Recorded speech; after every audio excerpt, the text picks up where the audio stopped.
That was fun. Mm-hmm. All right, we'll start it again. That idle screw is very loose. I want to take it out and put a better rubber O-ring on it to Okay. hold it better. Okay. But we'll see if it'll start again in a moment. Okay. Son of a gun.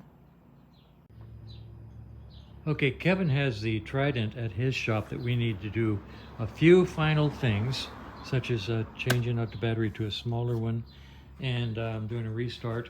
And that's as far as we're going on it because it's been sold.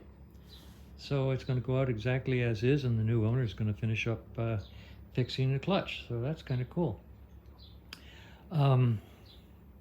We got this one started and then strobed the ignition. I don't know if you could see it with the light and the camera and I don't know what all, but we fired it up, and I mean the timing was dead nuts on. We don't have to adjust anything. It's absolutely beautifully on. So we got a good run there. I adjusted the mixture to a good solid response to the throttle. Set the idle and had it down to the idle point, and I went a little too far and it stalled out. So I cracked it back in a little bit. But basically that idle screw is too loose. I'm going to take it out and put a better O-ring on it and see if I can't tighten it up. And then we'll restart it and set the idle.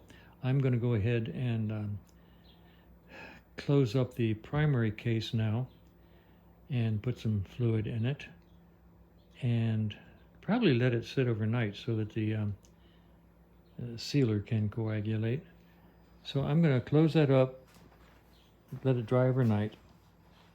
I'm going to put a new O-ring on the idle jet, and then I'm going to publish this video and then go up to Kevin's house, Kevin's shop, to help him with the Trident.